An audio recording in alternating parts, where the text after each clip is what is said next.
It is the granddaddy of them all, the world's largest thrill ride. It is That WrestleMania podcast. Thanks for checking back in. You know, week one, we got a lot of views, a lot of comments, a lot of messages on social media. So thank you to everybody who checked into That Wrestling podcast last week and this week for the big WrestleMania extravaganza. Don't forget, subscribe to the podcast on iTunes, Spotify, SoundCloud. And if you watched the podcast on YouTube, make sure to subscribe to the YouTube channel at That WrestlePod. And as the title says, this is our WrestleMania show. And we're going to talk about what's going to happen this weekend in Tampa if you're listening on Friday.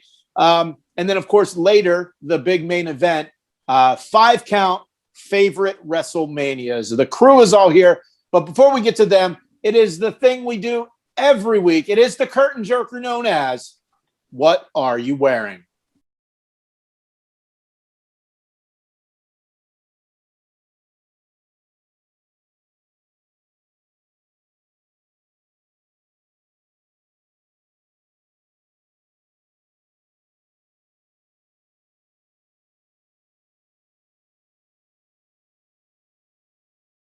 What are you wearing? What are you wearing? Sorry. I love that song. I'm wearing a shirt in honor of a class of 2020 Hall of Fame inductee. Finally got to have their moment in the sun. The family, that is, of the late, great, the British Bulldog. Oh, nice. The cartoon drawing with the Davy Boy and the muscles and Matilda underneath.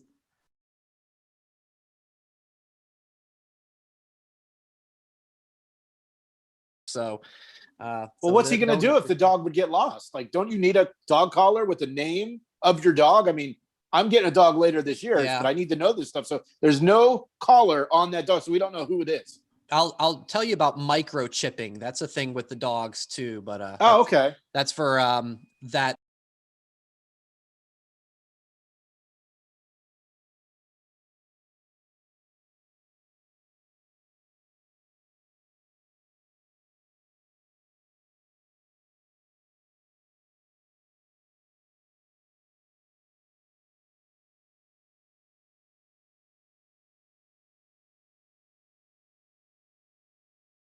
I'll go next. I got the most bootleggy T-shirt I own. Normally, I'm just you got to be licensed.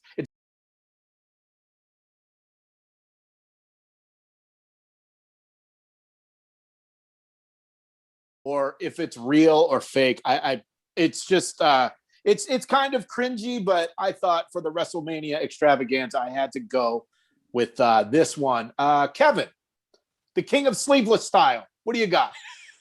I just went on a little family spring break vacation to Clearwater Beach. And when you go to Clearwater Beach, you have to stop at Hogan's Beach Shop. So I'm wearing the tee or the sleeveless tank top, Hogan's Beach Shop official tank. It's half NWO Hogan, half red and yellow. It's awesome. I like that shirt. I have that one that I had picked up in Orlando a couple of years ago. Let's real quick tell what was your thoughts of Hogan's Beach Store and Hogan's Hangout? It was really cool. So the first time I ever went there, was when Brian got married 6 years ago. Brian. Yeah, it's almost 7 now. Yep. A long time ago. And 7 this June. Yep. We always wanted to go back. So we've never gone on a spring break vacation. So we took our son. My wife and I, we all went down there, and walking right by it, my son Brett, he points at the huge Hulk Hogan, statue outside the shop, and he's like, looking at it, he's like, that Hulk? Is that Hulk? and he's out there, and he just got inducted with the NWO, so he was wearing an NWO T-shirt with the boa, and we go in, and it was packed every single time. In the shop, where they had to only let a minimal amount of people go in. So it was really good that they were enforcing the masks. But then one night, we went to Hogan's Hangout, brand new establishment just down the road, maybe like a 1-minute walk from the Hogan's Beach Shop. Some of the best wings I've ever had in my life, great beer specials. And I did take home this. It was $30, a little pricey. for this beer mug, but the handle is Hulk's muscle arm, not to actual size. And it fits 24 ounces of beer, and the logo is pretty sweet. So, How Of many course, ounces? 24. Yeah. 24-inch pipe. Yes, there it is. There it But no, is. So it was a great trip. very cool. And Joe, what's the shirt you got this week? Kevin's got the Hogan one. I'm going with the other double inductee, the Outsiders, the Scott Hall, Kevin Nash Outsiders NWO shirt. So I went a little retro on that one. So, and Kevin, don't worry about like how much you spend on vacation. That's what vacations are for. Worry about that when you get back going like, why did I spend the money? But while you're down there, don't even worry about it. $30 for a beer mug, I'll buy one.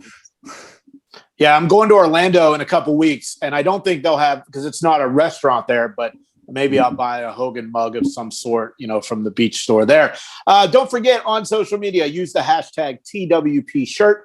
Let us know what shirt you're wearing, because there's a 97.7% chance that if you're listening to this podcast, you're wearing a pro wrestling t-shirt. Now, before we get to WrestleMania this weekend, let's talk about Chris Jericho being on the Broken Skull sessions Sunday night on Peacock after the second night of WrestleMania. Now, last Friday, after we released that wrestling podcast to the world, it was announced by Justin Barrasso from Sports Illustrated that the forbidden door is now open, AEW to WWE.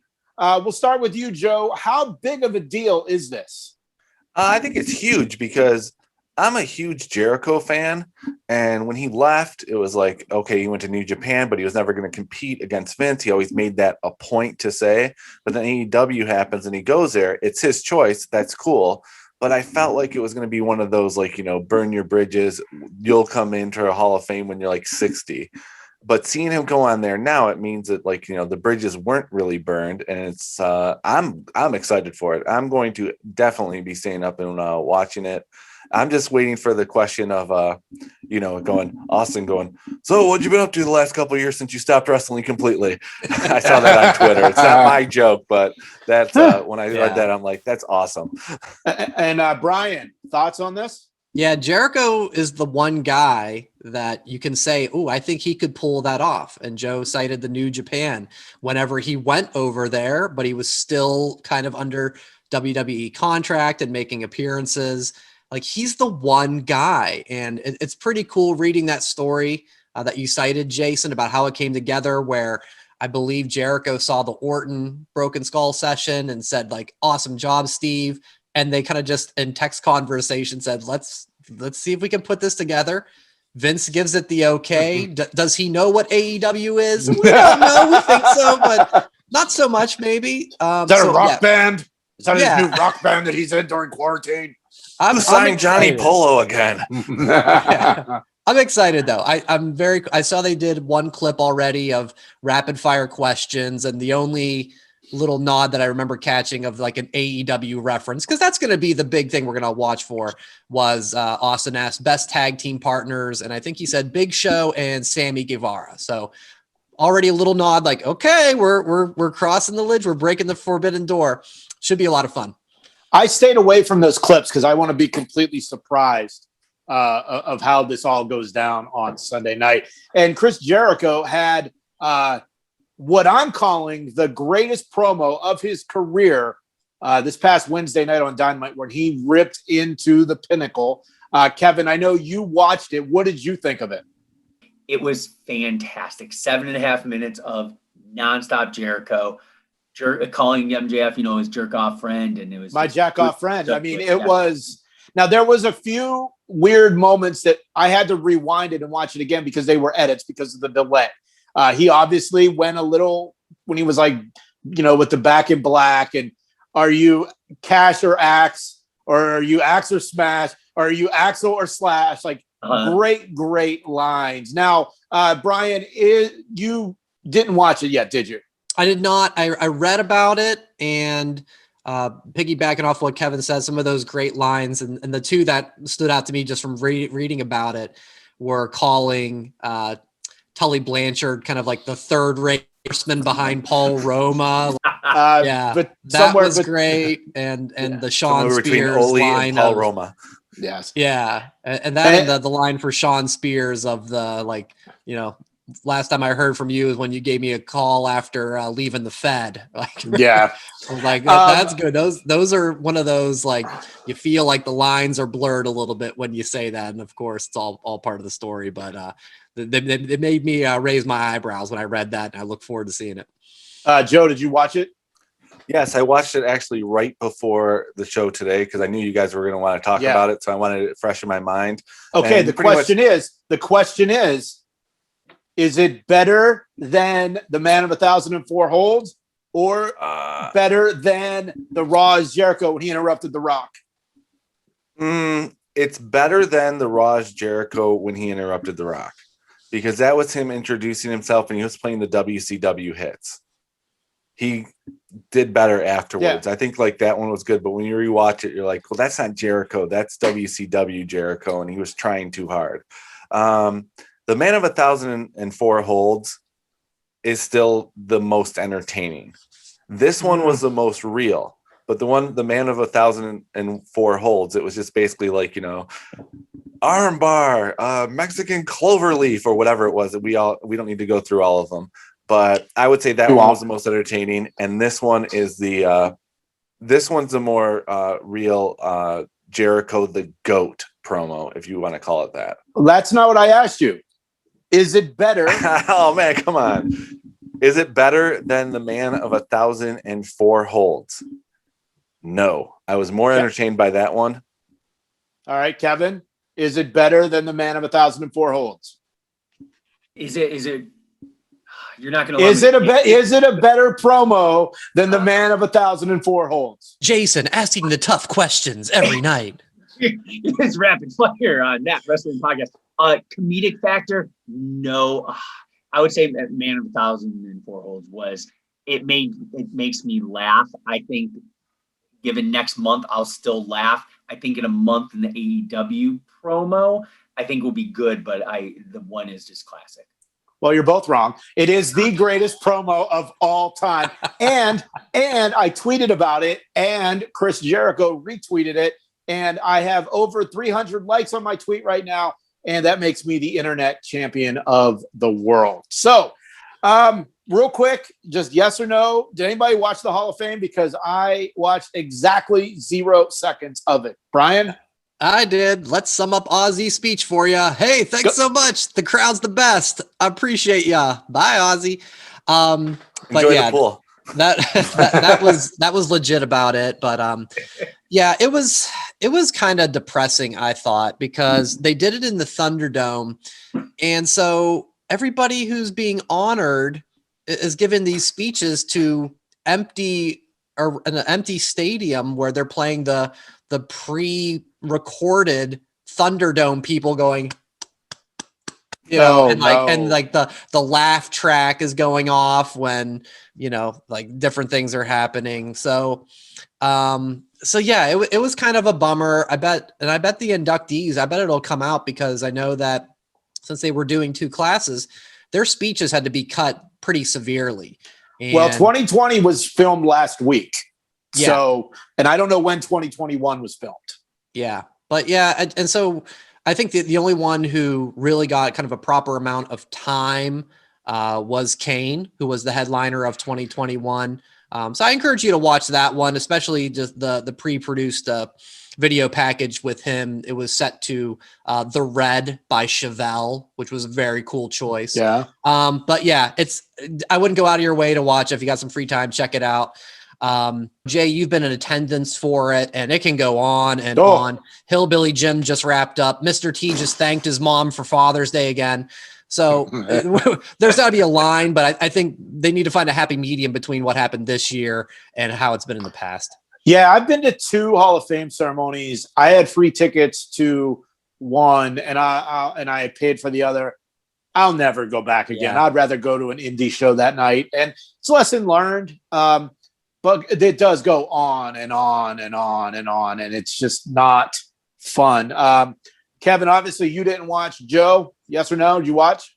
I watched probably about 3 people because I completely forgot it was on, and I'm like, oh, it's on. So I turned on the Peacock, and kind of like Brian said, it was kind of sad to see it because there was no reaction. They played the videos, those were cool. I always love the WWE's productions skills, but I was expecting Bischoff to say more, but he didn't. So I don't really watch the Hall of Fame. I'll turn it on if it's on, and I did the other night, and then I'm like, okay, I'm going to bed. So I don't watch the Hall of Fame. Not really interested. I'm glad that they're in it. I appreciate what they did, but I don't need to see them ramble on. And that's all sports. Yeah, I know. I said that this was going to be the last thing before the Mania talk, but real quick, we are recording this during night 2 of NXT Stand and Deliver. We've all become fanboys of Walter. Did everyone watch the Walter Ciampa match from night 1? Yeah. Yes. Brian and I were texting back and forth through it when we were watching it live. Has Ciampa always been that jacked, or is it because he wore trunks last night that made him look bigger? He's been jacked, but I wonder if it was the head shave.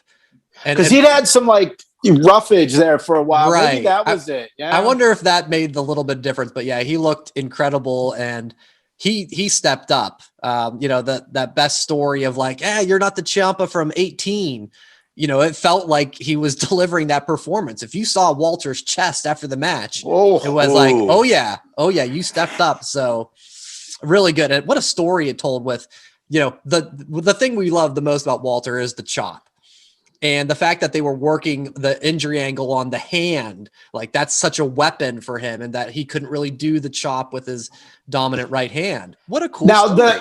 The chop of the table. Come on. Yeah. It was cut perfectly. Come on. Yeah. If you're gonna do it, don't cut it. I mean, even if you're gonna pre-cut it, make it look real. Don't make it look like we'll cut this way and we'll cut this way and we'll cut this way. Like, no. Kevin, we'll let you have the last word on Walter versus Ciampa, and then we'll get on to the WrestleMania talk. No, I thought it was a really good match. When Walter's chest, looks as beat up as his opponent's chest usually is after the match, you got a pretty good slugfest. But mentioning the table, the big gap, the broken table underneath, where it says NXT Stand and Deliver. It was pretty bad, but it pawns the question: who can beat Walter? Truly, they're going to have some shenanigans happen, or someone's going to have to go down to NXT from the main. I don't know if someone's going to go down to NXT from the main roster. Samoa Joe. Love that. Samoa Joe was on tonight's pre-show. He was doing all the interviews. Now, I don't know if his ring career is over or what, but I would love to see Samoa Joe against Walter. It is WrestleMania weekend. And this year, I don't know if you heard, it's too big for one night again. And before we get into the matches, how do you think this crowd is going to look? There were pods that were sold instead of like rows of seats. My big thing is, are the fans going to play along to the narrative that WWE wants to tell, or are they going to be typical jerk-off wrestling fans trying to get themselves over, thinking they're a bigger part of the show than they are, and chant AEW and CM Punk and whatever chants they used to chant, but I don't remember because it's been over a year. Brian, you've been my biggest adversary on this, so we'll go to you. What do you think's going to happen? Yeah, I'm hoping that the very first chant of the night is COVID sucks. COVID sucks. I'm rooting for that one. Let's unify people. We can all agree about this. Yeah, I'm optimistic that maybe I'll be proven wrong, but I feel that with this mega event of WrestleMania and not having it last year with the crowd being so over a year that we've been able to do this, that I feel like people are going to embrace everybody. The only guy that I can picture coming out that people are going to go, this guy sucks. Like the Rock said to, was it Billy Gunn or Big Show or somebody, Baron Corbin, like he's going to get the heel heat no matter what, because he's Baron Corbin. But yeah, I think the card is pretty solid. There isn't a whole lot of stuff that I feel is like incredibly exciting, but also really bad. I feel like it's all pretty solid that people are going to enjoy it. And I guess also, how long is the time? Because with it being 2 nights, if it is only like, let's say a 3.5 hour show, I think a lot of times the crowd gets rowdy and does the chants and the beach balls when they're on hour 7, right? So we'll have to see how it plays out, but I'm optimistic. Now, there's only 7 matches on each night, so it shouldn't be too bad. Kevin, what do you think the crowd's going to be like? I think they're going to, if there's any boring parts in the show, I think that's what the shenanigans will happen. They need to make it very entertaining. You mentioned 7 matches per night. So if you go 3 hours, you're going to have some matches that are going to be 15 minutes. You're going to have a match. I guarantee maybe the triple threat SmackDown main event, maybe 30 minutes. But you're going to have that Bad Bunny Miz match. Hopefully it'll be entertaining. Those are the type of matches where I think, you could hear if you do hear the AEW or the CM Punk or You Still Got It. I don't even know who that would even come to. But I think they will at some point. But one thing that WWE has learned to do is pipe in different sounds so they could easily draft that immediately. Bring cheering in when there's not really cheering. I'm hoping it looks cool though, because how many people are going to be there? 40,000? 25. I haven't actually. What I've heard. I have not heard an actual number. I've heard everywhere from 25 to like 50. And I'm like, in Texas this week, the Texas Rangers had a full baseball stadium and it was like 45,000 people. And that's scary and stupid. And if you're listening to this from Texas and you went to that baseball game, you're a fucking idiot. Joe, what do you? But like us on Facebook still. Follow us on Twitter. I think the crowd is going to try to hijack most of the show. They're not going to hijack the big matches, but they're going to hijack most of the show.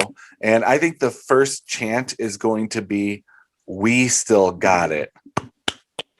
We still got it." So they're going to make it about themselves. Well, those people that do that are fucking idiots too. Yeah, so. But I think that's what they're going to do. They're going to take over definitely the women's tag team turmoil match, and night 2 the tag team match. Those two are pretty much DOA, and they're not going to touch the main events at all. Who's to say that? I mean, they're going to cheer Roman. No, but they're also going to be cheering. But they're also going to be cheering Daniel Bryan too. That's why he got put into the match. Like, how is the crowd going to react to these guys? And that's one I could see them liking all 3 guys. Oh, the odds just came in, and it's 1,000 to 1 odds that We Still Got It will be the first champ. Well, I'm going to put that is not from DraftKings though. So no, it's from the idiot DraftKings. So I'm going to I got $1 on it. Yep. I think this WrestleMania has to deliver. It's the first big event on Peacock, the first event back with a crowd in a year. What do you want to see? Do you want to see, ridiculous spots? Do you want to see huge returns? Do you want to see fun celebrity interactions? Brian, we'll start with you. I mean, a little of all of that. But I would like a surprise return. I saw a tweet, and I can't remember who credit from. Let's say Sean Ross Sapp of Fightful.com. I've been seeing a lot of his stuff lately. And it was like, this is the first WrestleMania since, and the arbitrary number I'm going to say is like 1988, that hasn't had one of like Undertaker, Austin, Rock, Shawn Michaels, Triple H, Charlotte Flair, Becky Lynch. So there's so many of these people that are out there that aren't involved right now that I think 1 or 2 of those, I think, maybe Becky could make a comeback. Maybe she comes out after the Asuka Rhea Ripley match and say, "I'm back, bitches." I could see that. Maybe Ronda Rousey. So I think that would be my number 1 hope, but I definitely want a little of everything. WrestleMania is about celebrities. It's about those big moments. Give it all to me. I'm hungry. Give it all to me. Joe? I want to see a WrestleMania moment like no other. I want to see a huge return, and I want it to be bigger than Ronda Rousey. I just don't know who it would be. Well, there's only one. And we know who it is, but I don't want to say it. And he's not coming back. The crowd's going to be chanting it anyway, according to I would say us. if he comes back and the crowd chants, that still counts in my book, right? Like, that's not a takeover. That will count. Kevin, anything to contribute here? I'm losing my train of thought. I just want it to be fun. I just want it to be, last year with the 2 nights, it flowed very quick, right? Yes. That's what I want. I don't want to get to the point where I'm playing on my phone because I'm bored. Right. I'm going to be there with you, so I'll make sure I snap my phone out. But I can remember that first night. I remember, being how's it going to play out in the empty performance center or wherever it was. And I remember by the time they got to like who was it? It was like Elias versus Corbin match. And I was like, this sucks. I was so depressed. It was like such a bummer. And if it wasn't for the Boneyard match later that night, I kind of went, okay, I feel better now. Like that was pretty good. So I think the bar is pretty low from last year, that they got some hopefully good stuff planned for us this weekend. And one thing I was thinking about this too with Peacock Network, I don't know is it going to start right at 8 and it's going to end right at 11 p.m. Eastern Standard Time? Because I hate it where you see the main event and you're like, ooh, it's 10:30. Ooh, it's going to be 30 minutes.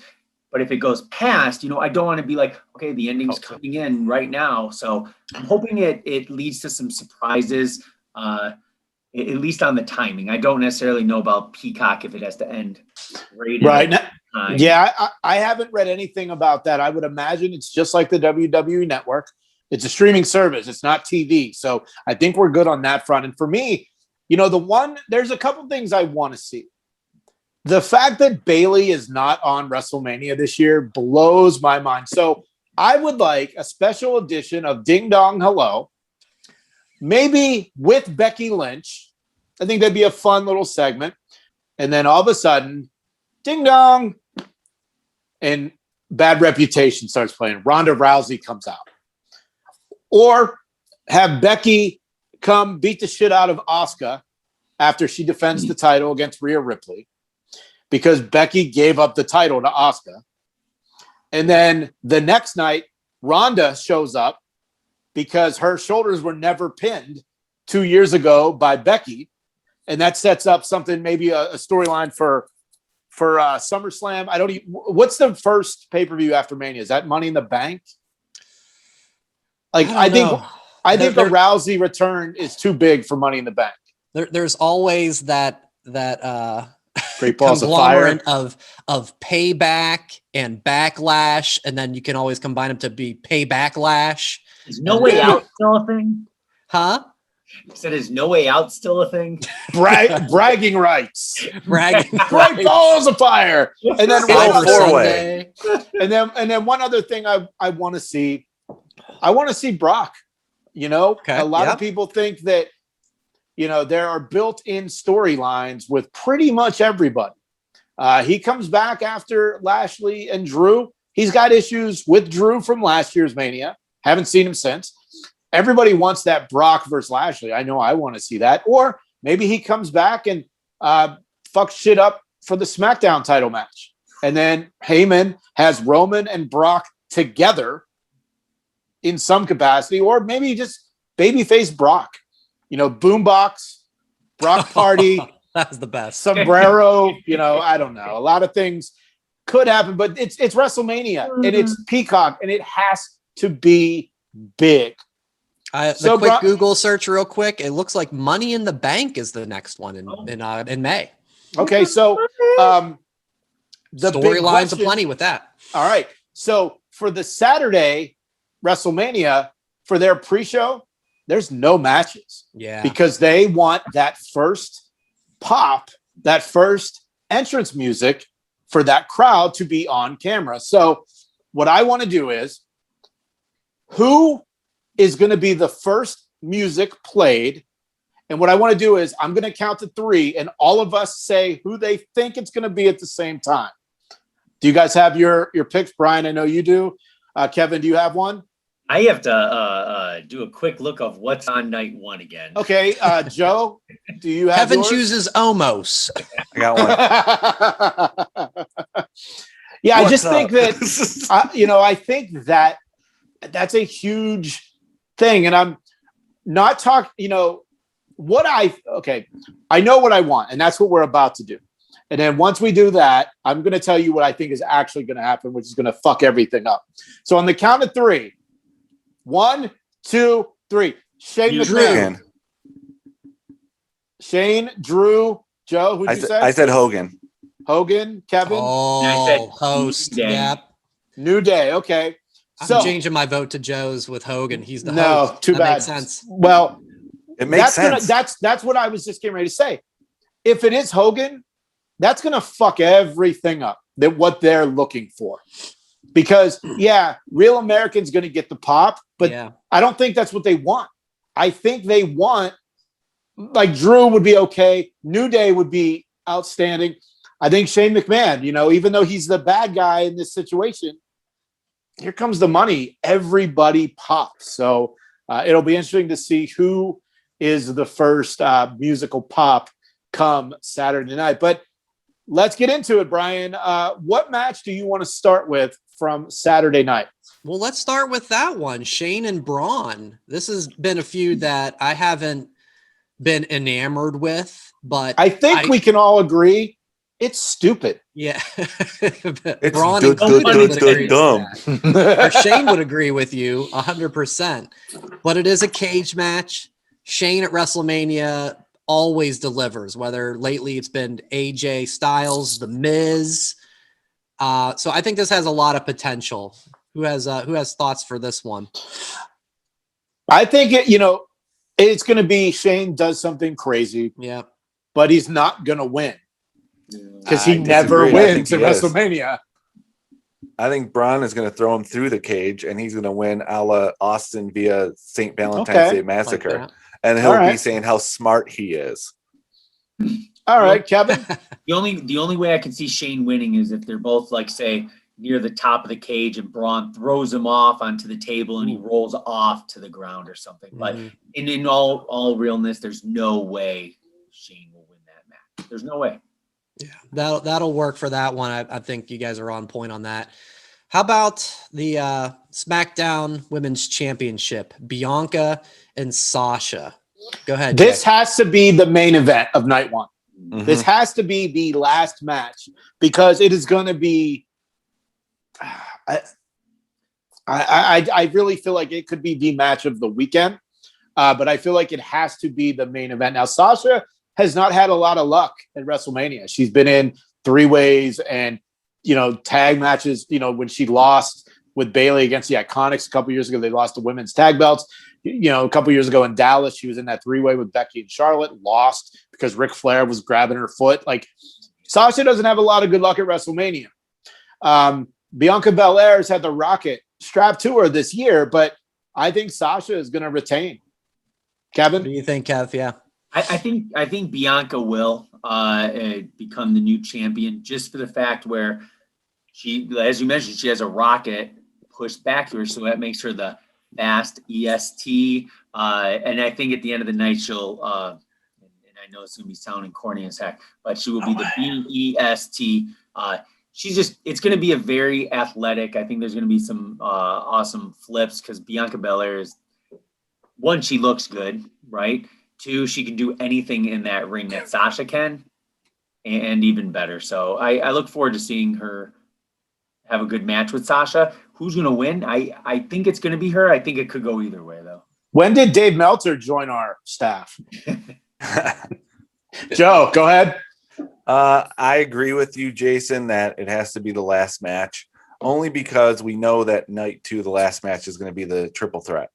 So I don't want to see the Universal and the WWE Championship at the end. And plus, Drew and Lashley it's not their WrestleMania moments. It's not their first time winning the championship.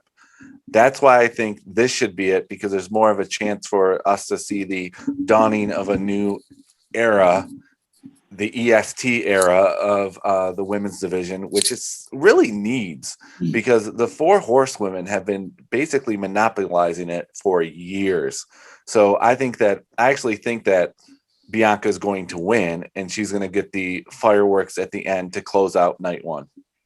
I can see all of that, and in my logic, when I said I think Drew is the first music that we hear, I think that's all the more reason to support that the ladies get the headlining spot at night one, because they're going to get rid of that title match for Drew and Bobby right from the get-go.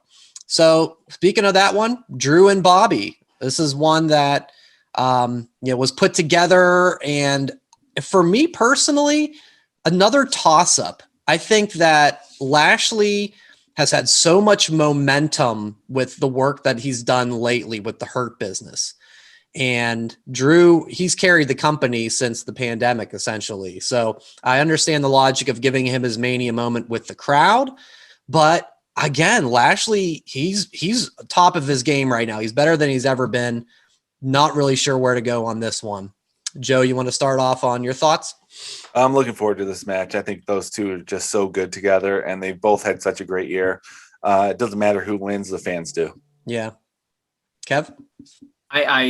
You mentioned it. I think it could go either way. I think the one to lose the most, if he loses, is Lashley. I'm going to pull for Bobby to win.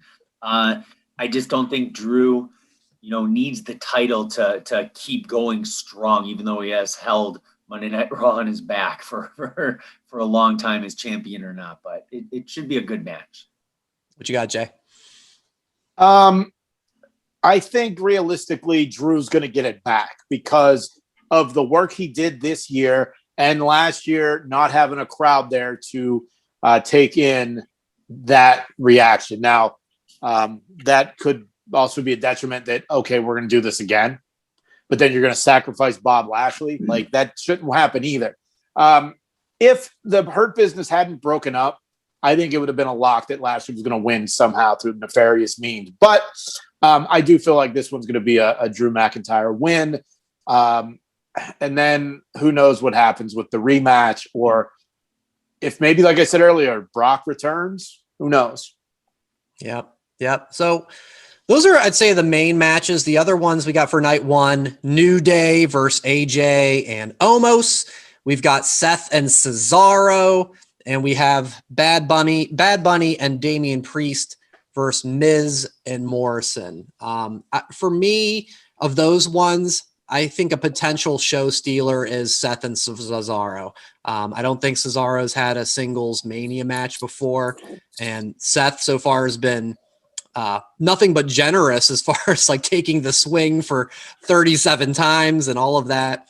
I think those two could really do a great job on Saturday. Any of those ones catch your eyes, guys? Go ahead, Jay.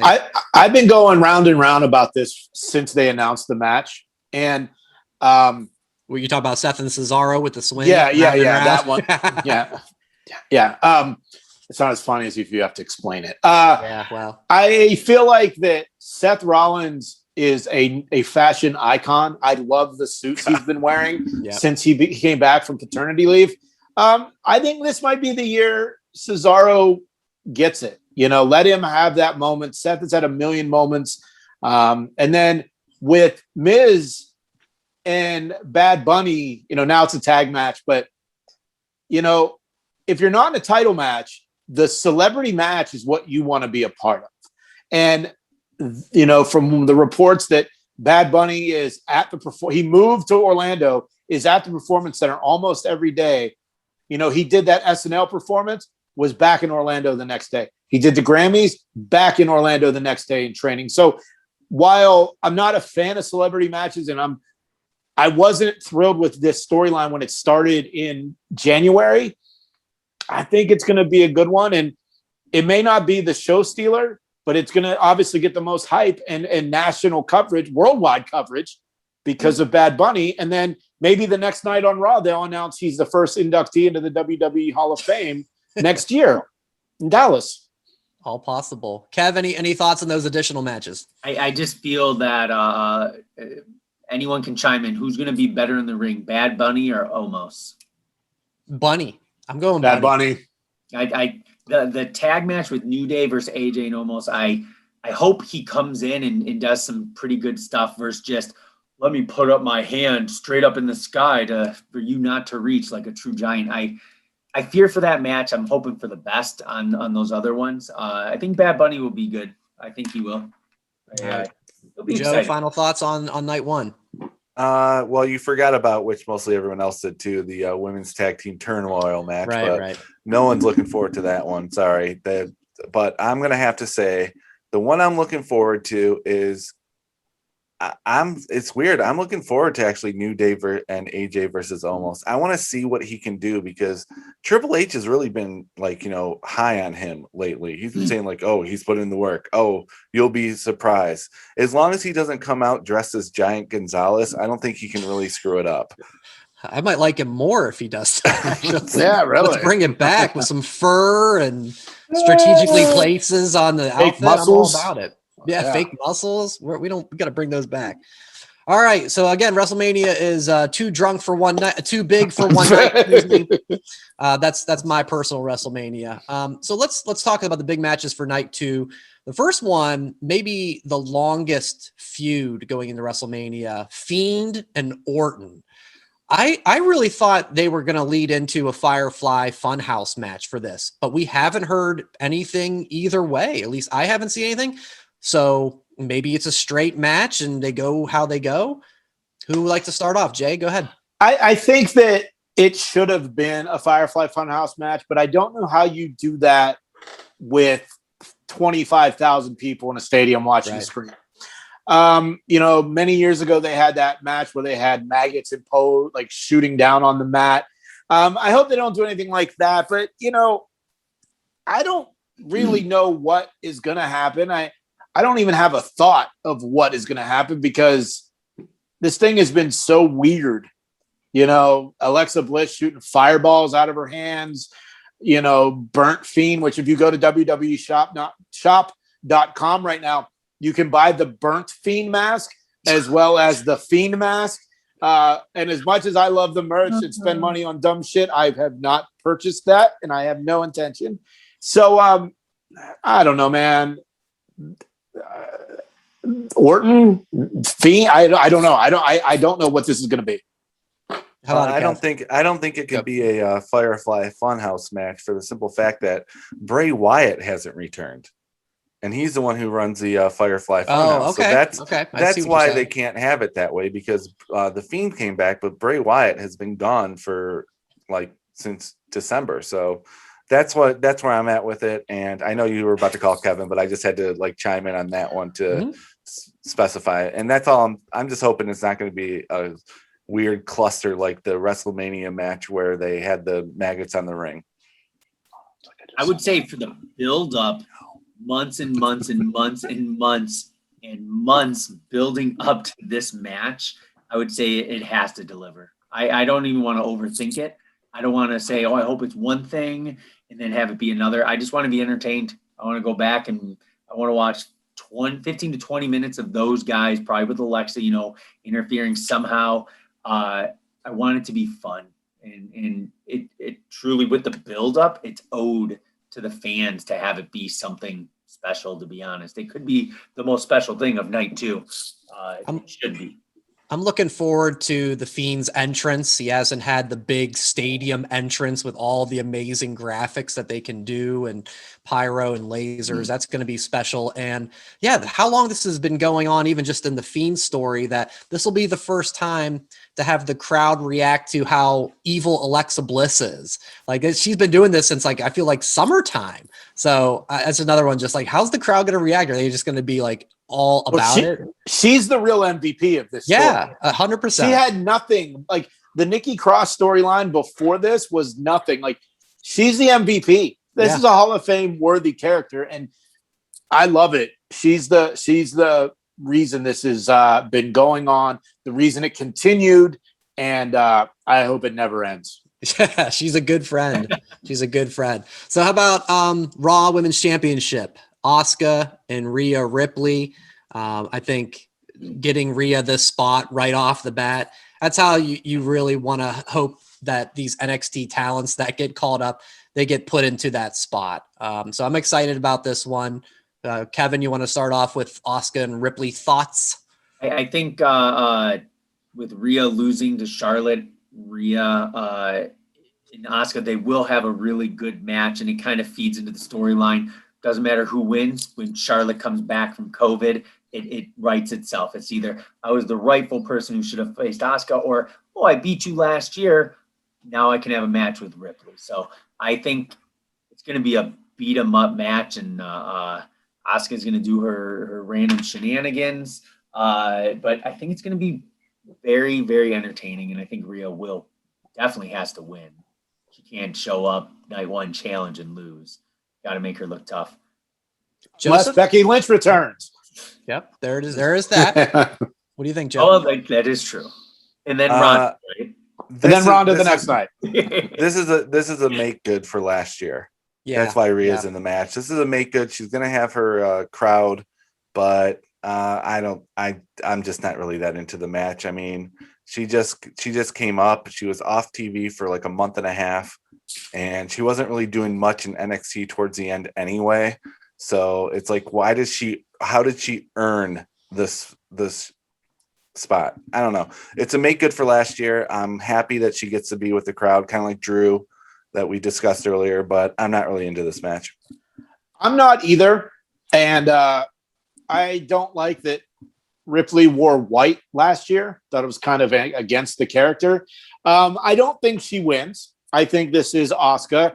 And I really wish with that month that Ripley was off TV and they kept hyping her up that she was going to come back with a different gimmick like Brodus Clay and the Funkasaurus. Like I really wanted some weird. No one wanted that. No, I wanted it. I wanted it in the worst way.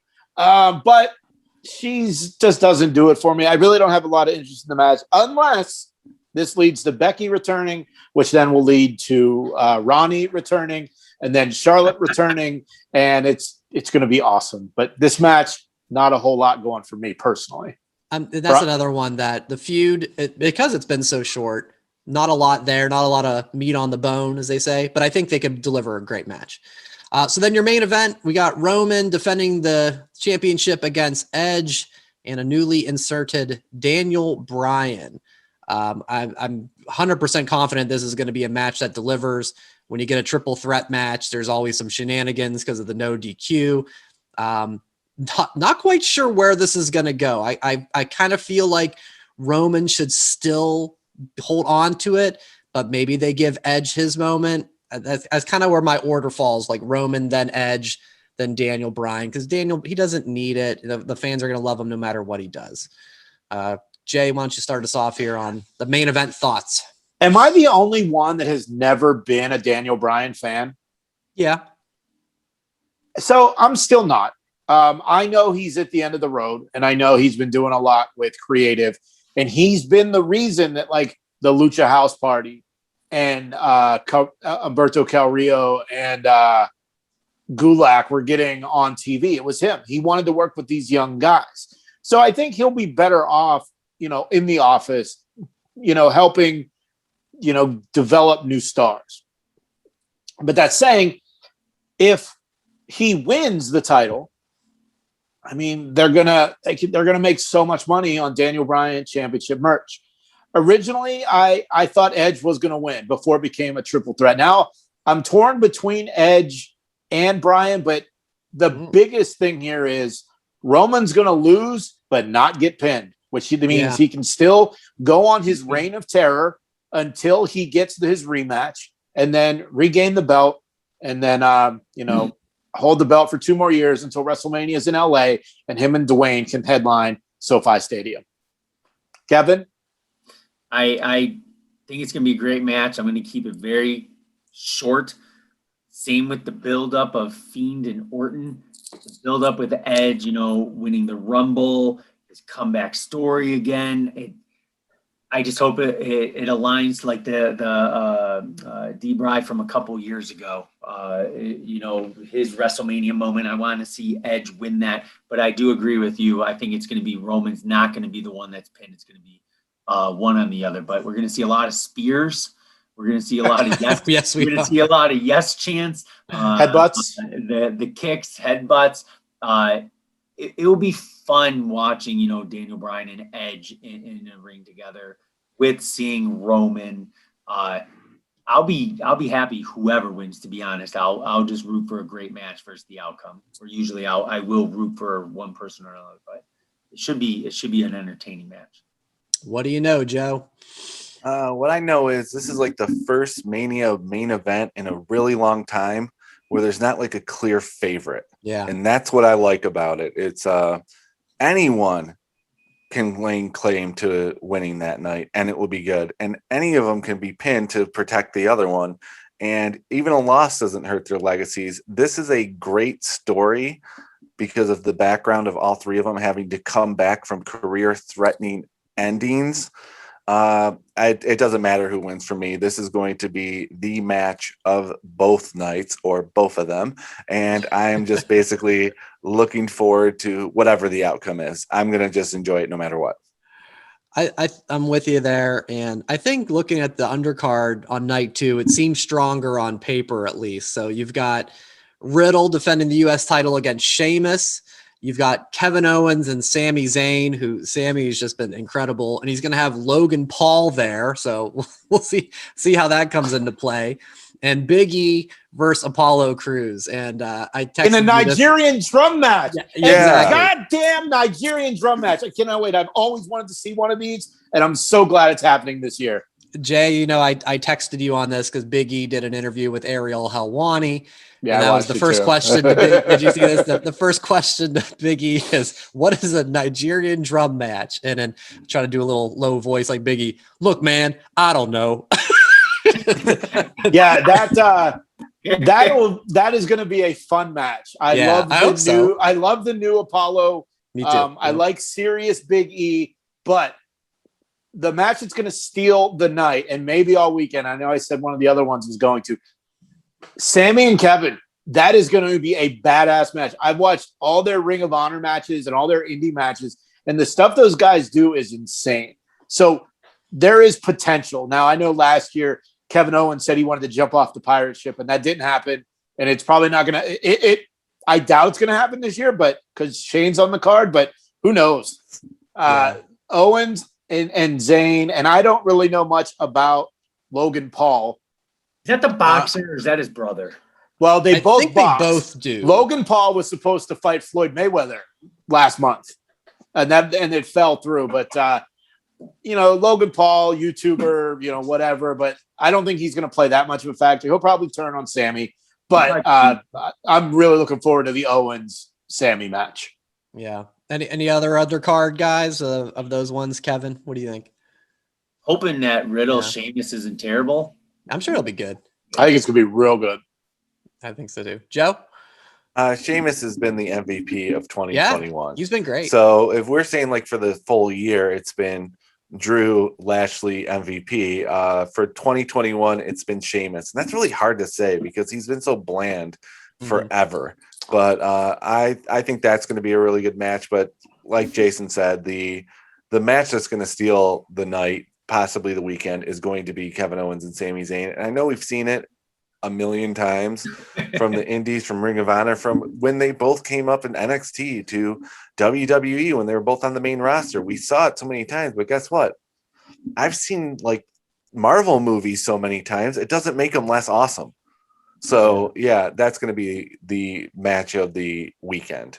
And Sammy's so great in this conspiracy theory, paranoid role. And Kevin is just such a great antagonist. So that one's going to be off the charts. So that is WrestleMania, guys. We all have, I think, pretty high hopes in theory, and we'll see if it delivers. And this is a thing we do off air every year. The last couple of years, we've been doing this WrestleMania Pick'em game, and the winner gets 3 shirts of his choosing bought for him by the losers. And I won the first year. Kevin won the second year. Brian's picked up a Royal Rumble win. I think I got a Royal Rumble win. And poor Joe, forever. Joe for O. O Goose for egg Joe. Yep. But this year, we're going to do the pick'em game again. However, we are not picking. Our wives are picking, and none of our wives watch wrestling. So it should be an interesting thing. Now, that is not going to be filmed, not going to be recorded, and we'll give you the update of who won come Sunday night, because after WrestleMania Night 2, we are going to record a audio-only wrap-up show of the weekend. So make sure to hit that subscribe button. Apple Podcasts, Spotify, SoundCloud. Make sure to subscribe to the podcast, because Brian and Joe gave up drinking for Lent. So this is their first go. Brian is going to Kevin's house. Yes. And it should be an interesting show Sunday night. So we'll let you know who won, and make sure to subscribe, because WrestleMania recap should be, it's going to be a good weekend, and I'm looking forward to talking about it.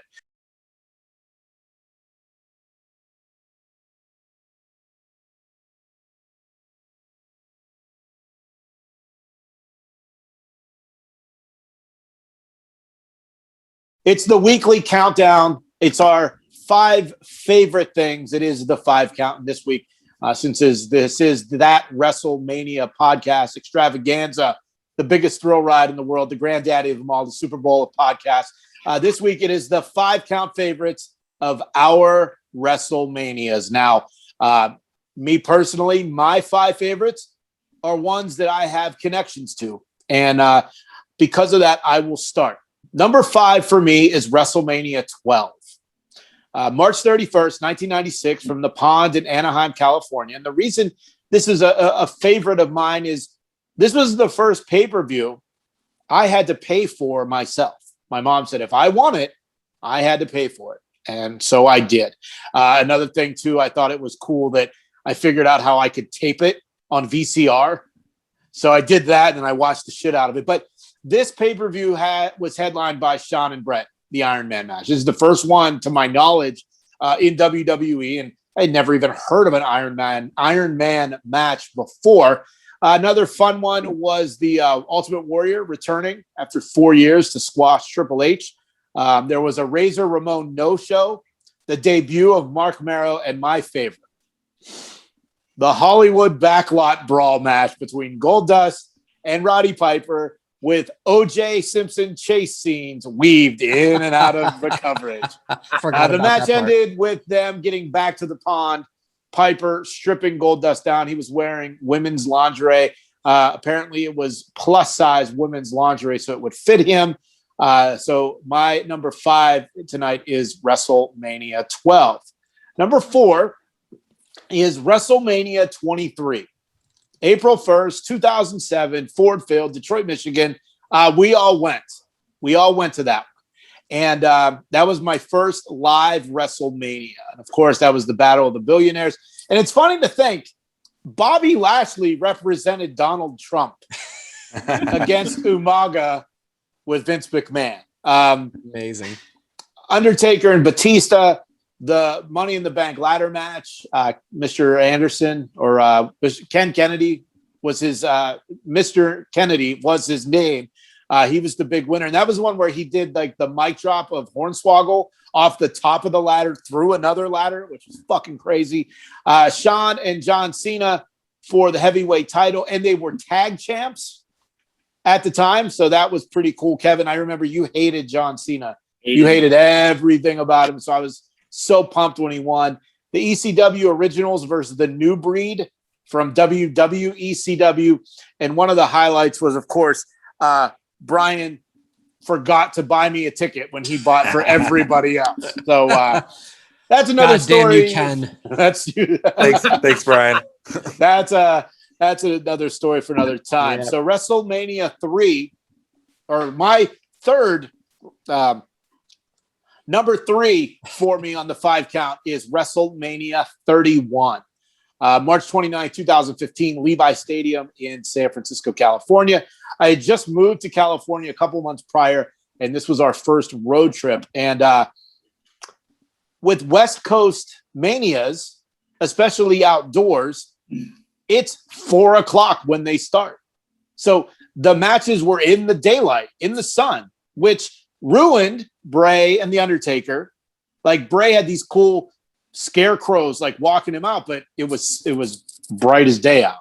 And Undertaker's entrance in the daylight just kind of hits different, and it's not a good hit. So other matches include Sting versus Triple H, NWO versus DX happened.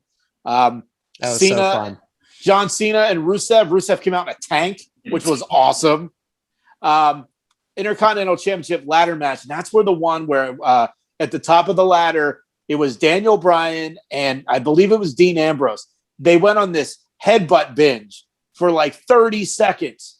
And Daniel Bryan ended up winning. And then the badass RKO Randy Orton did on Rollins.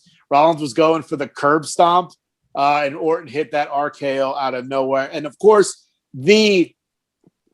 I'll say it, the greatest WrestleMania moment in history, Seth Rollins cashing in the Money in the Bank during Roman and Brock Lesnar. That was such a hard-hitting match. And where my seats were, I was looking at the entranceway. And the music hit, and it was just fucking awesome. Kevin, I know you were there. I hope that makes your list as well. But WrestleMania 31 is my number 3 on this week's 5 count. Number 2, WrestleMania 32, April 3rd, 2016, AT&T Stadium, Arlington, Texas, where we will all be next year. Roadshow. We'll get you the details when that happens, the live show. And it was cool being there amongst 100,000 people. Now, the big matches was Shane versus The Undertaker in a Hell in the Cell, with the stipulation that if Shane did not win, we will never see him again on WWE TV. Yeah, well. Later that next day. Exactly. Shane jumped off the top of the cage, the cell. It was and I was sitting on that side that year too. So I saw him go up and I saw him jump. And if you go to @thepodgeneral on Twitter and Instagram, I had posted the video last week of that insanity. Roman and Triple H closed the show. If you remember, Triple H won the Royal Rumble that year and became the heavyweight champ. He was only working part-time. So Roman and Triple H closed the show, and Roman got booed. It was a terrible, terrible, terrible main event. But this wasn't WrestleMania, but it was the NXT Dallas takeover. That was the first one I went to. And that was the one where Samoa Joe threw Finn Balor right into Stephanie and Linda McMahon's lap as they were sitting ringside with their granddaughters.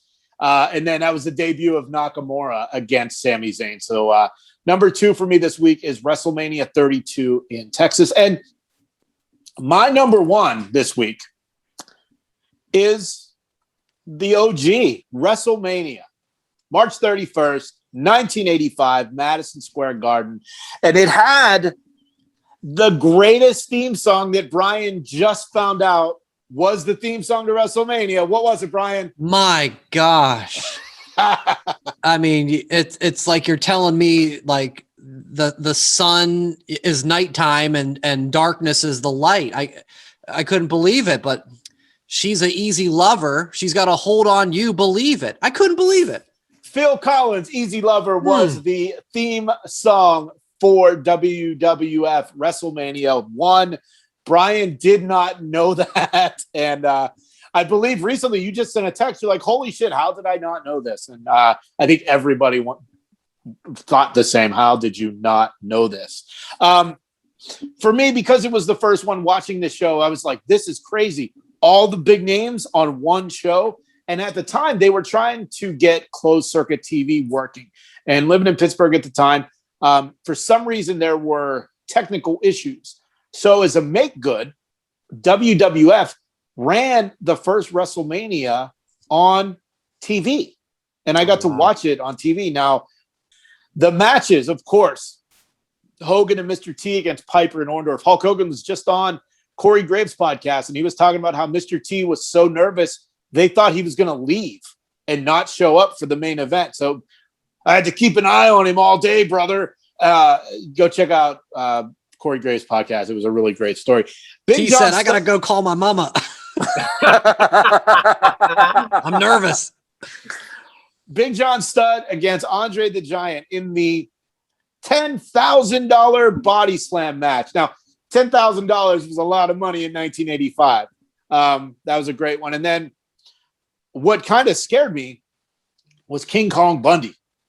Him and Special Delivery Jones. It ended in like 10 seconds.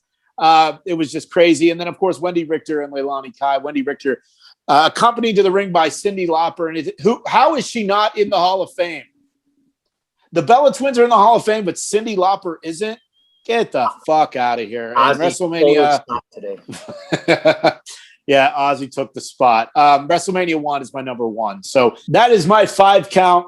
And we'll go to Joe. What is your 5 count for this week? All right. First of all, great list. Thank by you. the way, you pretty much nailed a couple of them that almost made mine, especially WrestleMania 12. That doesn't get enough love. It doesn't. It doesn't at all. It's such a good pay-per-view. But one thing that was forgotten too was Diesel versus Undertaker. That was like the Undertaker's first really good WrestleMania match. The reason I didn't bring that up is because all the other ones had huge Taker matches, and while that was a fun match, it wasn't one of the big ones. It was one of Diesel's last shows before he left, so he nailed it in. So that's why I left that one off of the matches from that Mania. All right. Well, I guess here is my 5 count. Starting with number 5. I'm gonna have to go with the one that made your list. It's the only WrestleMania I was at. Thanks for the tickets, Brian. And it was WrestleMania 23. Oh yeah, because he bought you one, but I've known him the longest, and he forgot to buy me one. Whatever.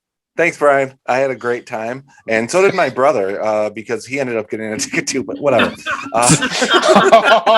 Kevin, you remember my brother? He still owes me $70. Where is he? Well, he's in South Carolina. Good luck finding that.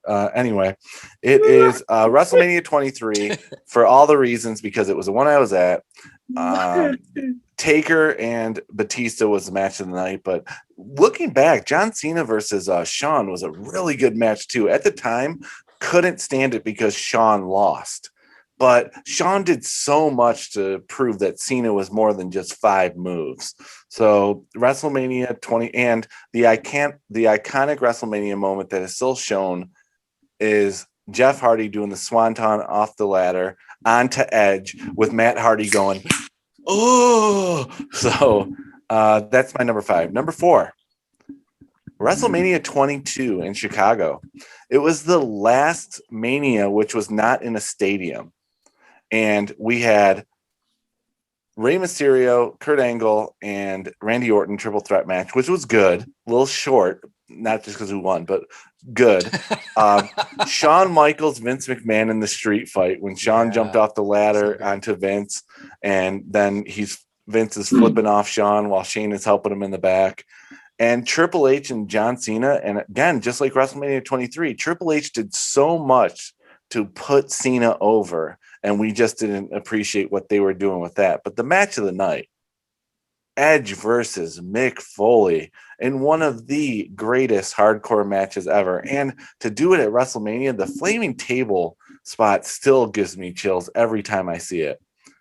Number 3, WrestleMania 30. The beginning alone, before any of the matches start, gets on my top 5. Hogan, Austin, Rock, all in the same ring, and that thing lasted for 20 minutes, and I'm like, it could have went longer, and it still would have been gold. But that was the infamous night. 1, 2, 3, Brock beats Taker, and Brian was about to get married in 2 months. And what did he do? He's on the phone with his fiance at the time, and during the match, and Taker 1, 2, 3 loses, and he goes, "Oh my God, Taker lost," and hung up on her.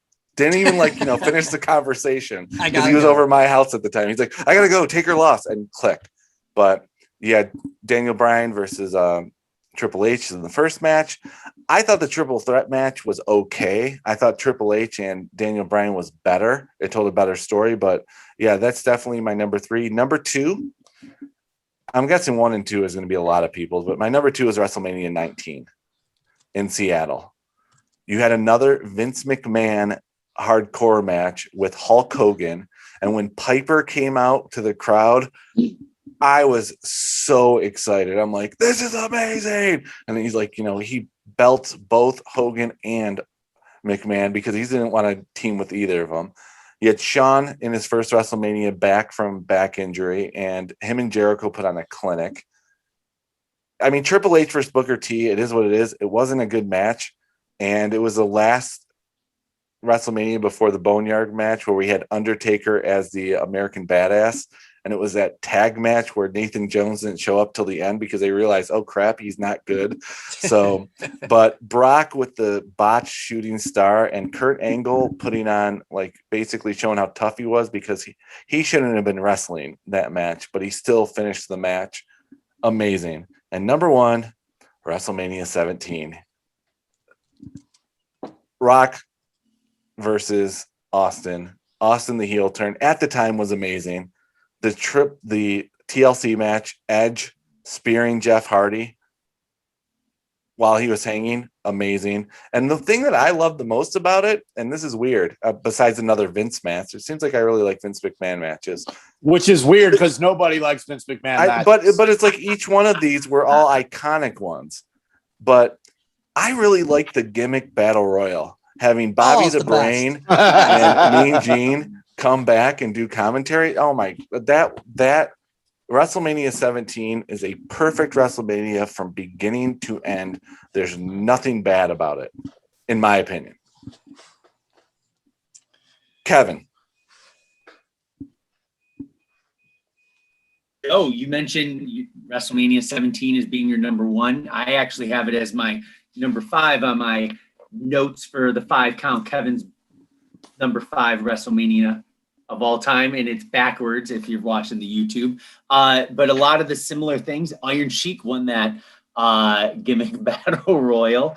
He's still in the ring, by the way. He hasn't left. Other notes that I made full sheets, and I actually took things. The tagline for that WrestleMania was Houston, we have a problem. 67,925 people. You mentioned that the spear off the ladder, that was one of my favorite moments ever of pro wrestling, just because it involved my man Edge as well. Triple H got defeated by The Undertaker the first time of 3 times. Taker went 9-0 with that win. But the big thing that I loved about that event was, when Vince came down during that main event, you thought he was gonna turn on Austin, but he gave that chair to Austin to turn on The Rock, cementing that kind of alignment with Austin and McMahon. So number 5, I chose WrestleMania 17. No one's picked this one. This was not really sentimental, but kind of, because this is when me and my buddies started, chipping in every single pay-per-view every single month. They were offered in WCW and WWF. WrestleMania 14, and it was because of the build-up with Mike Tyson. The thing with WrestleMania 14, it was kind of like a first course and then your main course, and then with the dessert with that main event of Austin, versus Shawn Michaels with DX. Some of the matches leading up, I wrote this down. You had LOD 2000 defeating the new Midnight Express opening match, but then that main event, Rock was coming in his own. He defeated Ken Shamrock in a non-disqualification match. Cactus Jack and Chainsaw Charlie defeating the New Age Outlaws in that dumpster match. The stipulation was, you have to throw the guys in the dumpster, and first one to close that lid. And just seeing Terry Funk do that, the dude's out of his mind. He just watching an ECW and growing up, in what he did with Chainsaw Charlie, that match, made both sides look incredible. And, you know, of course, The Undertaker beat Kane to go 12-0. And as I mentioned, you know, Stone Cold versus Shawn Michaels with Tyson, you know, Tyson aligning with DX. And then after, you know, him punching Shawn. And I think Shawn wrestled that match hurt as well. So WrestleMania 14 hit my number 4. Number 3 on my 5 count. 1 year before, WrestleMania 16. It was year What? 2000. What? Did you say 1 year before? 1 year before, 2 years later. I They got some funky ass math and parts unknown, brother. 2 years Is later. Scott Steiner your math teacher? I was thinking there's a 99% Lucy be like, what the hell is he probability. talking about? 2 years after, sorry, I was thinking about WrestleMania 17 because it was both on your guys' top 5 counts. But this one spawned a video game. Oh, it wasn't? No, it was not. Yeah. Hey, Kevin, thanks for listening to That Wrestling Podcast. What mania are we on? I have no idea now. WrestleMania 37. 17 was on Joe's and I's 5 count. Sorry. Mania 17. No, you already did that one. Okay. Yeah. So WrestleMania 16 in the year 2000. Tagline was a McMahon in every corner. And I remember the lead up to this, you know, it was Big Show, The Rock, Triple H, and Mick Foley in that main event. You know, it was the fatal 4-way elimination in just the months leading up. Like Triple H beat Big Show, Mick Foley got fired last minute. You know, Linda McMahon reinstated Mick Foley. Vince McMahon aligned himself with The Rock. Shane aligned himself with the Big Show. Of course, this is right when the storyline, you know, of Steph and Triple H, you know, their marriage. So just the lead up to that, I thought was really exciting. Plus, it had the Hardcore Championship title changed 10 times. We haven't seen that in a long time. It's a 24/7 title of the amount of times, but other matches were Chris Benoit, Kurt Angle, and Chris Jericho. You know, Angle came in as double champ, left with no titles. Edge and Christian defeating, you know, the Dudleys and the Hardy Boys in that triple ladder match earlier in the night as well. So my number 3 was WrestleMania 16. My number 2. 5 years later, WrestleMania 4 happened. 3 years after WrestleMania 16, WrestleMania 31.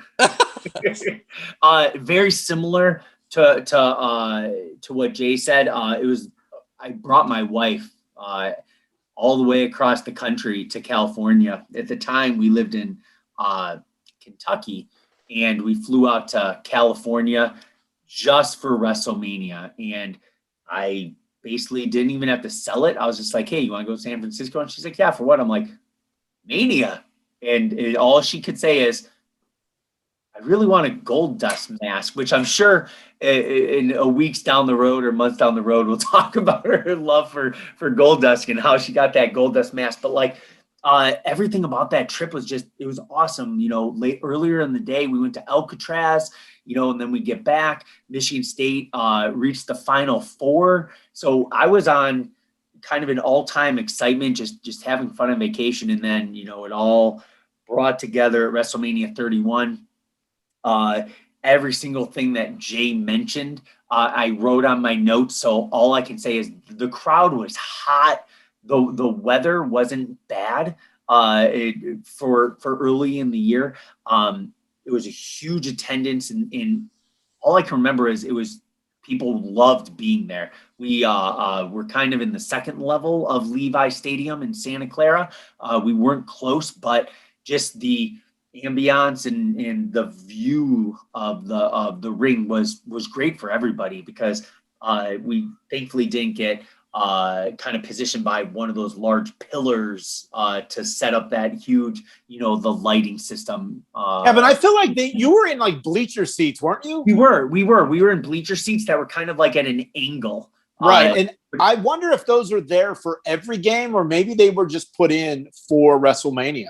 They were fantastic. Like we sat with, they weren't hot and we were kind of at a diagonal point where we can still see Yeah. the huge long entrance, when Seth cashed that in and he ran the entire time. I'm like, dude, this dude's going to be It's like a 100-yard dash. by the end. But just that excitement to see that cash in was insane, because I'm a big Brock guy. Love him or hate him, I like seeing Brock fight. And I was like, oh, is he going to lose? Is he going to win with Roman? Because we were all thinking probably, Roman will probably win. And then Seth came, cashed in, and it was very, very exciting to be there live. Haven't been there since, but I do look forward to meeting all you guys up into Arlington next year for WrestleMania. And our live show. Details coming soon. My top WrestleMania, and this is one that I love for multiple reasons, but it's one that I've probably seen the most of any Mania. In tidbit, Taker did not compete at this Mania, by the way. WrestleMania 10.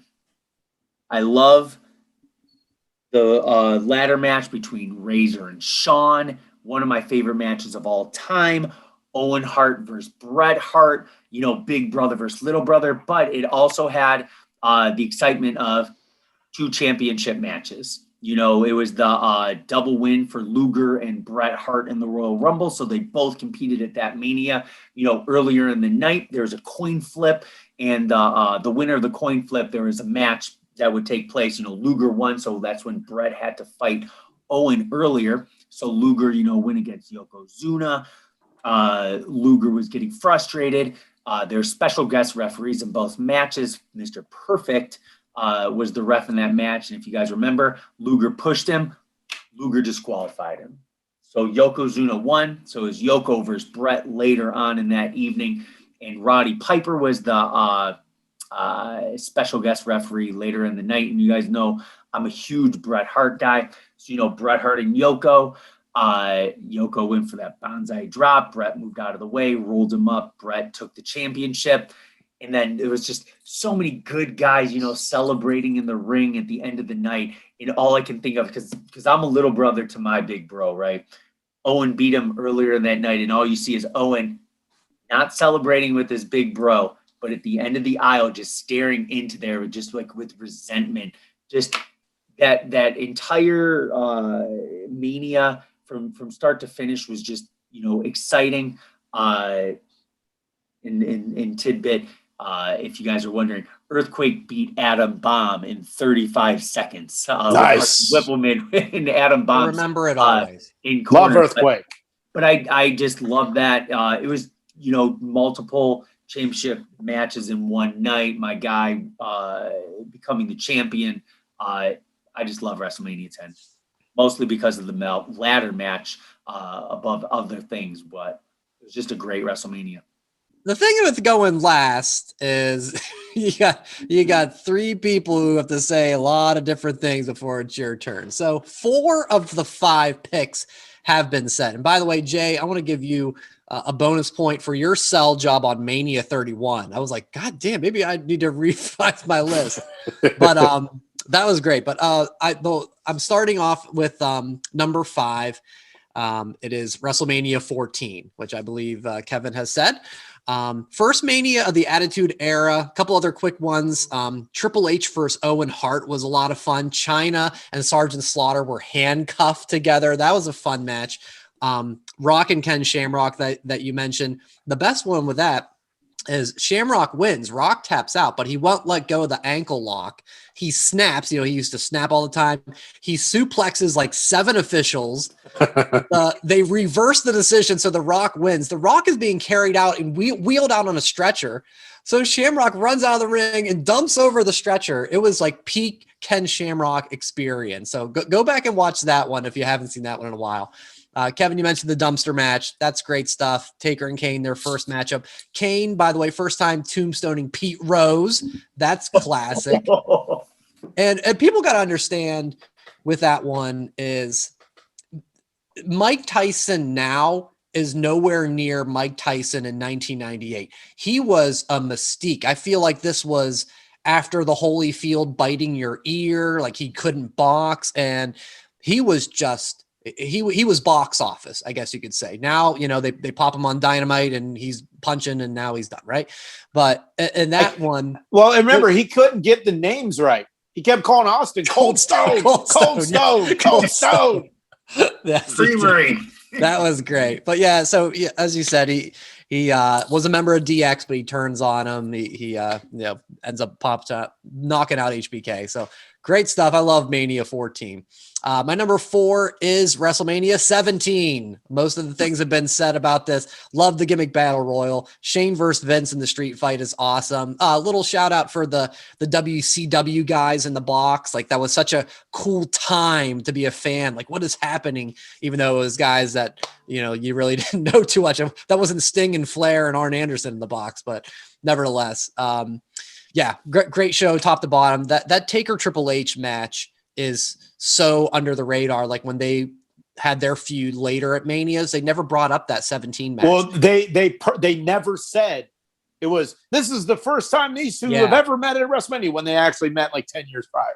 Right. And it's such a good match. All their matches were good, as it turns out, but like that one a lot. And of course, Austin and Rock with the heel turn. It's classic. My number 3 is WrestleMania 30. Joe, like you said, the intro. Hogan, welcome to the Silverdome, brothers. Everybody going off about that. I'm sorry, it is the Superdome, brothers. JBL sums it up when that segment is over. JBL, of course, doing the announcing with Cole and Lawler. He goes, "My life is complete." It was perfection. Absolutely love it. How about Triple H's entrance that later kind of even became more epic, because he had the slave girls of Charlotte, Sasha, and Alexa Bliss. That was great. Daniel Bryan, Triple H, awesome.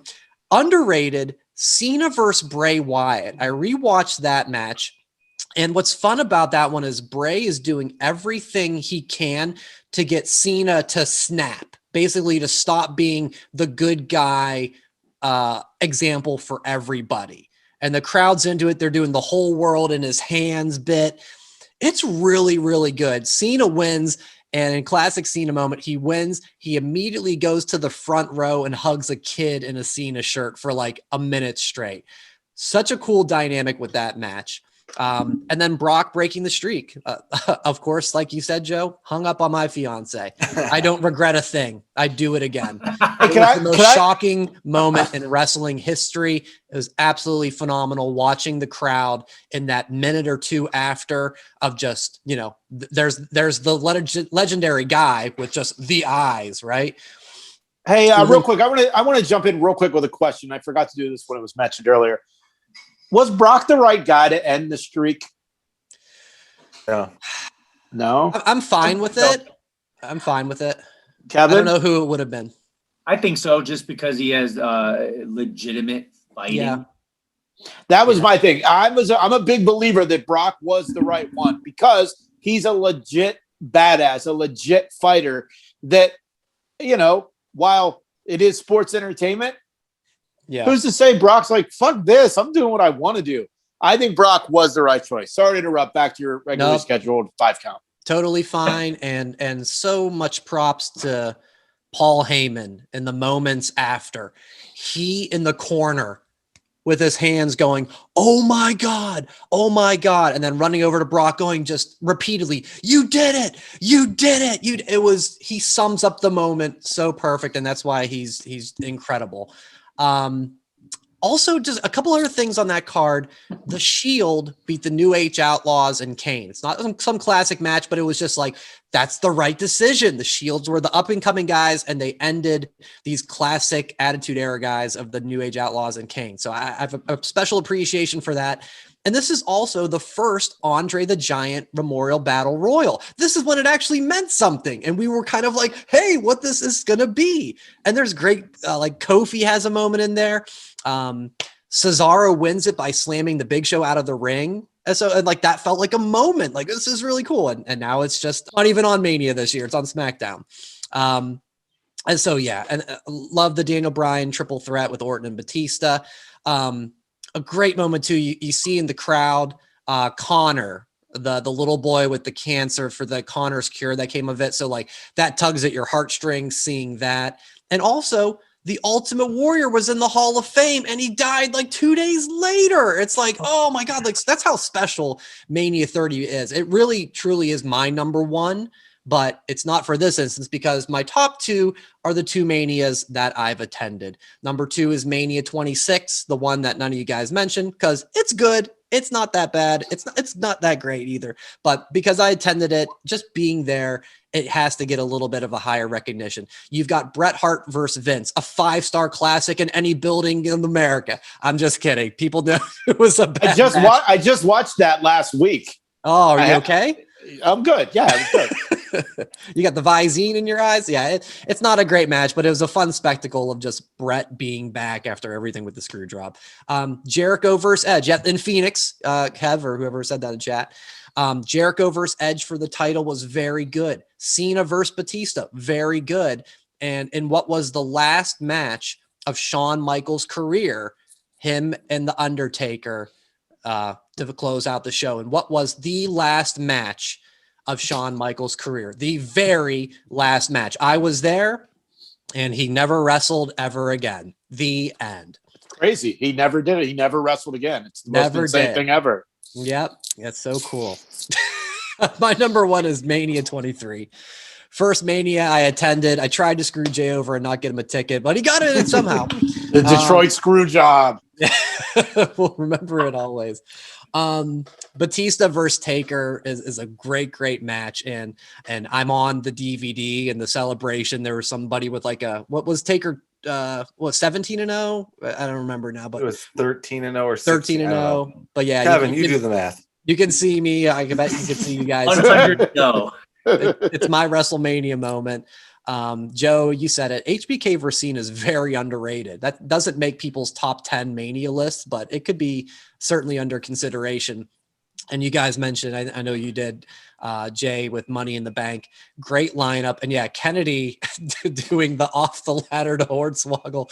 It was absolutely incredible. I love that. So yeah, again, I rewatched like Mania 30 over 26 or 23, but being there was nothing like it. You know, you left exhausted, your throat was hoarse, you drank 7 beers.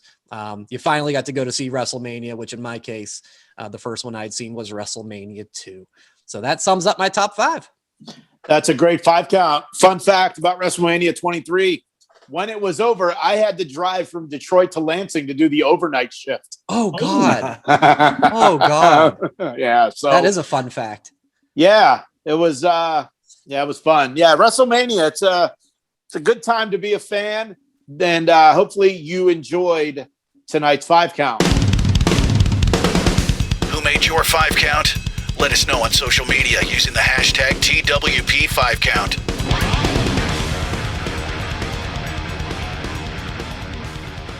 We have talked a lot about WrestleMania, but I mean, it's the biggest week of the year. It's the granddaddy of them all, the Super Bowl, the greatest thrill ride, whatever other WrestleMania taglines we're trying to attach to this podcast. But we have talked a lot about it, but let's hear what you're talking about on social media at ThatWrestlePod. Brian, read it. Yeah, we had a couple of responses. Thanks for chiming in. Craig Aarons, he says we asked about thoughts about WrestleMania this year and what are they feeling? What are they excited for? And he said it's hard to describe how much he's missed the crowd reaction. So he's very much looking forward to this. He's most excited for Shane O'Mac. He thinks he's going to steal the show. I think that's certainly possible. Thanks, Craig. And then Scott Martin, he said he's about at a 3. I'm going to guess he's going to go at 3 out of 10. Well, so not too excited. He goes, I haven't really followed the build the way I normally do. It's been weird. Too soon for me personally, but I do think the crowd's going to be pretty amped up seeing live wrestling again. It's going to be hot. That's going to help the show exceed expectations. He thinks Seth versus Cesaro and KO versus Sammy steal their respective nights, and he's also pumped up about the SmackDown triple threat for the championship. Thanks, Steve. That's Scott, but Steve can chime in too. That's all good. Same thing. So yeah, same thing. Make sure to follow the show at ThatWrestlePod, Facebook, Twitter, Instagram. Subscribe to the YouTube channel to get the video version and some bonus content that we are starting to film. Things involving intros, things involving beers, things involving merchandise, go to YouTube, search That Wrestling Podcast, and give us a subscribe. Thanks, Kevin, Brian, Joe. Whatamaneuver.net is our web store. You can pick up a That Wrestling Podcast t-shirt. I want to thank We Are Wasted for the entrance music. Thanks to Dangerous Darren for the VO. And hey, remember, wrestling is supposed to be fun. So enjoy WrestleMania, and we will talk to you next week because we are out of time. Thanks for listening. Follow That WrestlePod on Instagram, Twitter, Facebook, and YouTube. 1, 2, 3, that's it!